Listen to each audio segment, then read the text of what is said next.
오늘은 좀 무거운 이야기를 가지고 왔어요. 저 캘리포니아 살잖아요. LA 코리아타운 근처에 꽤 유명한 학교가 하나 있는데요. 이름이 라치몬드 차터스쿨이에요. 이 학교가 어떤 학교냐면 연예인 자녀도 다니고 진보적이고 다양성을 중시한다고 알려진 그런 좋은 학교입니다. 근데 2024년 9월에 이 학교에서 있어서는 안 되는 일이 발생을 했어요. 한국인 초등학생 2명이 백인 학생 6명한테 집단 폭행을 당한 거예요. 그리고 더 충격적인 건 그 이후에 학교의 반응이었습니다. 2024년 9월 19일 목요일 아침이었어요. 한 한국인 아빠가 아이들을 학교에 라이드를 해줬어요. 큰애는 1학년이고 작은애는 유치원생. 그날따라 아이 얼굴이 평소보다 좀 많이 어두웠다고 해요. 그렇지만 좀 바쁘시니까 그냥 넘어갔대요. 퇴근하고 집에 왔더니 아이가 더 풀이 죽어 있었어요. 그때 엄마 핸드폰이 울렸고 같은 반 학부모로부터의 전화였어요. 전화를 끊은 엄마가 손을 이렇게 떨면서 아이를 불렀대요. 오늘 학교에서 무슨 일 있었어? 원체가 말수가 적은 아이라서 대답을 못하고 있었는데 엄마가 대신 아빠한테 이렇게 말을 했어요. 오늘 우리 애가 학교에서 여러 명한테 맞았어. 이 아이가 운동장에서 쉬는 시간에 백인 학생 6명한테 이렇게 훌라후프에 이렇게 안에 갇혀가지고 맞고 눌리고 목이 졸렸다고 해요. 가해 학생은 쟤네 영어 못하잖아. 통역 불러야겠다. 이러면서 놀렸다고 해요. 또 심지어 주변 학생들한테 얘들아 같이 하자. 막 이러면서 동조를 시켰다고 해요. 이게 중고등학생들의 싸움 이야기가 아니에요. 초등학교 1학년짜리 6살 아이들의 이야기입니다. 부모가 학교에 항의를 했어요. 어떻게 이런 일이 일어날 수 있냐. 근데 6일 뒤에 또다시 폭행이 일어났습니다.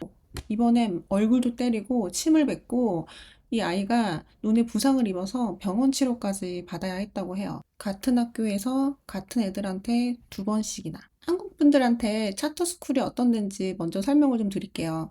미국 학교는 크게 3가지로 나뉘어요. 공립학교, 세금으로 운영되고 무료예요. 사립학교, 학비가 있습니다. 좀 비싸죠? 차터스쿨, 이 중간쯤 되는 존재예요. 차터스쿨은 정부 자금도 일부 받는데 독립적으로 운영이 돼요. 그리고 정부 지원금만으로는 좀 운영이 안 되기 때문에 자체적으로 기부금 모금 행사도 열고 라치노드도 마찬가지예요. 복권 추첨식 입학이라서 들어가기가 엄청 어렵고 연예계 관련 학부모님도 많이 보내는 그런 학교예요. 그래서 한인 커뮤니티에서 도는 말에 따르면 그 백인 가해자 부모가 기부금을 많이 내는 부모라고 하더라고요. 그래서 학교에서 이를 은폐하려고 했다라는 카더라가 있습니다. 피해자 정모군의 아버지는 학교 측에 가해 학생들을 처벌해달라고 요구를 했어요. 그런데 학교 측 담당자가 이렇게 말을 했대요. 6살짜리한테 무슨 처벌을 원하세요? 아빠가 되물었어요. 그 짓을 6살짜리가 할 만한 짓이라고 생각합니까? 학교 담당자는 대답을 회피했다고 합니다. 그리고 피해 학생들을 가해 학생들과 이렇게 분리를 시켜달라고 요청을 했어요. 너무 당연한 거잖아요. 정말 기본적인 건데 학교는 이마저도 거절을 했어요. 아, 그럼 CCTV 영상이라도 보여달라. 당신들이 그런 일 없었다고 하는데 나는 직접 확인을 해야겠다. 근데 너무 기본적인 당연한 요구잖아요. 그런데 학교는 개인정보 보호를 이유로 이마저도 거부를 했다고 합니다. 근데 저는 이 부분이 너무 이해가 안 가는 거예요. CCTV가 있는데 못 보여준다? 내 아이가 맞는 장면이 찍혀 있을 수도 있는데 그걸 부모가 못 본다고요? 이건 제 생각인데요. 차터스쿨은 기부금으로 운영이 되잖아요. 학교 이미지가 곧 돈이에요. 큰 기부자 가정이 있으면 학교 입장에서는 그 가정의 눈치를 볼 수밖에 없는 구조가 되는 거잖아요. 저는 이 구조가 좀 잘못됐다고 생각을 하는 게 교육기관이 기부금에 의존을 하게 되면 누군가의 눈치를 봐야 되는 순간이 생길 수도 있는 거잖아요. 그래서 결국 어떻게 됐냐면 피해자 학생은 사실상 학교를 떠나게 됐어요. 또 역시나 피해자가 떠나게 됩니다. 학부모는 학교가 안전하지 않다고 판단을 했고 피해자 학생이 자발적 자퇴 형식으로 학교를 그만뒀어요. 가해 학생이 나간 게 아니에요. 피해자 학생이 나간 거예요. 현재 피해자 학생 가족들은 라치몬드 차토스쿨을 상대로 민사소송을 제기를 한 상태예요. 학교가 학생 안전을 적절하게 보호하지 못했고 그리고 사건을 은폐하려고 했다는 게 핵심 쟁점입니다. 근데 미국에서 정말 이런 식으로 소송을 건다는 게 쉬운 일이 아니거든요. 일단 첫 번째로 돈도 들고, 그리고 생업에 종사하시는데 시간도 많이 들 거잖아요.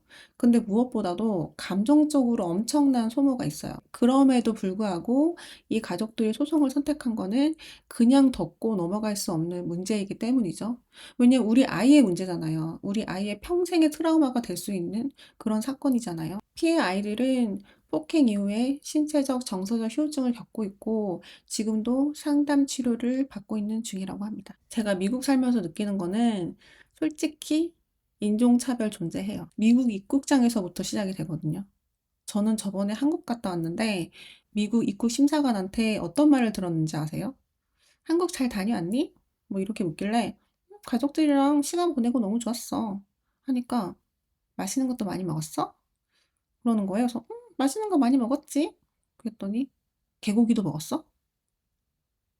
이러는 거예요. 그래서 좀 황당해가지고 아니? 그랬더니 아 그러면은 싸갖고 왔어? 이러는 거예요. 정말 너무너무 기분이 나빴습니다. 아 물론 좋으신 분들도 많고 친절한 사람이 더 많긴 해요. 저도 힘든 순간에 도움을 받았던 적도 있고 기본적으로 되게 소소하게 친절해요. 예를 들어서 뭐 줄을 양보한다거나 운전할 때 끼워준다거나 근데 이런 사건을 볼 때마다 저런 어린애들한테도 인종차별이 심어져 있다고?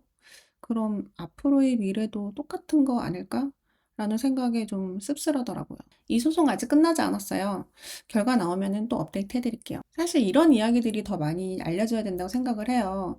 한국에 계신 분들도 미국에 자녀를 보낼 계획이 있으신 분들도 이런 학교 시스템에 대해서 알고 계시면 좋겠습니다. 그럼 다음 영상에서 봬요.